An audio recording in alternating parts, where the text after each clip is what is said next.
Welcome to another Future Classics video. Today I'm driving a 2002 Mini Cooper R50.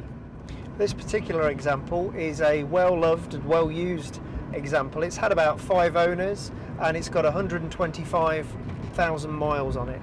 So today we're going to find out if it is going to be a future classic. This video is sponsored by Fanhome.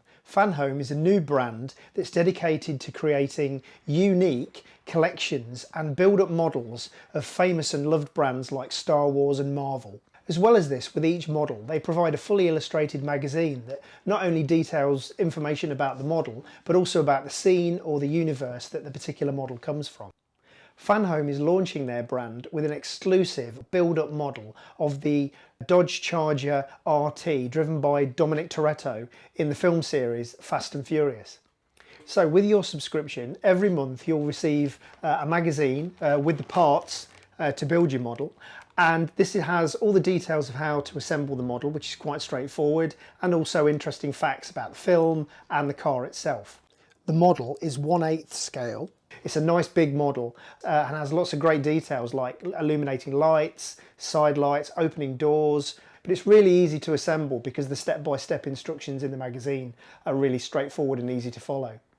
Fanhome have given KHTV a promo code and a unique link which will allow you to get an early bird offer of a Fast and Furious baseball cap and a t-shirt. So the link is in the description below and the promo code is KHTV. Now, back to the video about whether the Mini Cooper R50 will be a future classic. So, the BMW R50 Mini came along in 2000, was introduced in 3 basic trim levels. There was the Mini 1, which was a 1.4 engine, there was the Mini Cooper, which was this one, and then there was the Mini Cooper S, which had a 1.6 engine as well and was supercharged. There was also a limited edition John Cooper Works Minis, and there was also the very limited edition Mini GP. So the Mini Cooper was £11,600 when it came out, with the Cooper S being £14,500. The 0 to 60 time on the Cooper was 9.2 seconds, with the Cooper S being 7.2 seconds, so 2 seconds quicker. So the Mini Hatch, as it was called, had the honour of kind of leading Mini as a brand in its own right. So Mini started kind of as an independent company or as an independent entity in the same year that this came out, and also the original Mini or Mini Classic was also discontinued in the same year. So it was designed by Frank Stevenson, who, if you look him up, he's got his own YouTube channel, but he's got quite an amazing back catalogue of car design.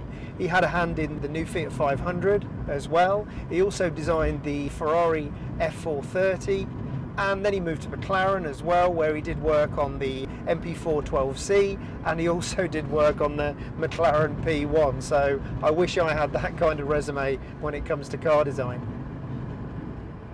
So the design obviously drew a lot of inspiration from the original Mini, and it was designed as kind of a team effort between the Rover Group in Gaydon and also the BMW design department in Munich. So the design directions were quite contentious at the time between BMW and the then Rover Group. The Rover Group wanted an economy car, so they kind of wanted to be true to the original kind of idea of what the Mini was about. It was going to be, you know, an economy car, a car for the masses. And they produced concepts like this one, where it was very much about the interior space and it was very much about the practical aspects of the car. BMW design department wanted to go in a different direction. They wanted to draw on the heritage, they wanted something that was retro, and they wanted to create a brand which was more about desirability and lifestyle rather than it just being something which is another economy box to drive around cities. So the car was unveiled in a joint press conference between the Rover Group and BMW, the 1997 Frankfurt Motor Show. One of the interesting kind of stories or sort of folk legends behind that was that Frank Stevenson at the time realised the sort of night before when they were working on the model, which was a non-running model, that there wasn't an exhaust pipe on the car. So at the very last minute they kind of buffed off a beer can that some of the designers were drinking late into the night, kind of congratulating themselves that they'd finished it. So they buffed off a beer can and cut a hole in it and then stuck that onto the back of the model, and that's why, as you can see, the exhaust looks very much like the bottom end of a beer can. I did think this was a bit of a made-up story and wasn't true, but there's a great video on Harry's Garage where he's got Frank Stevenson as a guest, and they talk about the story, and it did actually happen. So BMW's design direction ultimately prevailed, and they took control of Mini manufacturing and Mini Group in about 2000, and they moved the production from the Rover Group's Longbridge plant, because they'd sold off Rover, to Cowley plant in Oxford, and that's where Minis are still produced today. So all Mark 1 Minis use a version of the Tritec BMW Chrysler developed engine, apart from the Mini Cooper diesel that came along in, I think, 2003. They all have a 4-cylinder transverse mounted engine, and all the wheels are kind of pushed out to the 4 corners to aid the drivability, very much in the same way as the original Mini. So many of the styling elements of the Mini pick up on the original Mini design, such as, the round headlamps, the very flat roof and large glass house, and also some of the trim options as well. You've got bonnet stripes like you had on the original Minis. You can have colour option roofs where you can have a black roof or a white roof, and a lot of the trim and chrome elements are very similar to the original design. Also, the wheel designs are very similar to the original Minilite wheels that you got on Coopers in the 1960s. This particular example is a Cooper, but it actually has Cooper S wheels from the R53 version. So a previous owner has kind of swapped out the wheels and probably got the best ones that were available at the time, which was when the R53 model came along. All Mark 1 Minis come with anti-lock brakes. They come with cornering brake control as well, and stability control. So all kind of a suite of electronics that are from the kind of BMW development and BMW parts bin. So all of the R50 Mini range came with drive-by-wire throttle, so there's no actual mechanical linkage between the throttle pedal and the engine. But you really can't tell. It really is a very linear, very progressive throttle pedal, and it feels exactly the same as you would expect if it was a wired pedal. So what's it like to drive? Well, it's very good. It was clear that at the time, obviously BMW were a little bit worried maybe by their direction of going for something retro, and they thought maybe, I suppose, people might think that they're cashing in to just the looks of the car. So they put a lot of effort into the driving dynamic. So if you have a look underneath at the back, you'll see BMW's Z-axle multi-link rear suspension. You can tell it's a really, really good setup, and they've really put some time into it. So the gearbox is a little bit of a long throw, but it's very kind of precise and chunky. The engine doesn't sound brilliant, for a 4-pot, it's kind of middle of the road. Some people kind of accuse it of being a little bit kind of noisy and a bit kind of harsh and thrashy. It is built in Brazil, or it was built in Brazil at the time, and it's developed with Chrysler, probably arguably not one of the best companies at the time. So, but it's reliable. It's a reliable kind of strong engine, and it gives you pretty good pace. So it can be a little bit noisy on the motorway, but that's partly down to the fact that it's only got 5 speeds. It probably could do with the extra gear just to drop the revs a little bit when you're at higher speeds. The kind of low speed handling is very familiar to anybody who's got any kind of Mini, all the way back to the classic Mini. It's got very quick steering and direct steering. It's got quite a lot of strong torque at sort of low down revs, and it's got a very stiff and flat ride, which again to any Mini owner is going to be quite familiar. This one probably is a little bit too stiff in places because of having those larger wheels from the Cooper S. So it does feel quite stiff for a shopping car. It has got Pirelli P0s, and they are run flats as well, which doesn't make for the best of rides, the best of times. You do tend to feel every bump, but you do benefit from that in the corners because it does hold the road quite well. And so as a little shopping car, the driver dynamics are really, really good, and it is certainly a car I do like to jump in when I get the chance and go for a bit of a drive, because yes, it is front wheel drive, but it is a nice little thing to nip about in. You do feel as though you are in something a little bit more special than maybe a Peugeot or a Fiesta or any kind of other sort of hatch or shopping car that you might come across. And that's one of the things about the Mini. It does still feel quite a special little car. It's a strong kind of brand, there's a lot of heritage there, and you do kind of feel that and tap into that when you drive it. So, is it a future classic? Is it, as we've seen in previous videos, is it a car that is going to become a future classic, you know, in the next few years or in the next 10 years or so? And as with the previous videos, I've kind of got 5 criteria that I sort of go through to see if it is going to be a future classic. So first on the list is rarity. Is it rare? No, not really. They made an awful lot of these things. They sold about 40,000 of them worldwide in the first year. So from a rarity point of view, it certainly isn't rare. But anybody who looks on websites like howmanyleft.co.uk, places like that, you'll see the attrition rate and the drop-off is quite steep. How many of these do you see around nowadays? You might see 1 or 2, but less and less as the years go by, because they are prone to, you know, certain amounts of niggles and problems.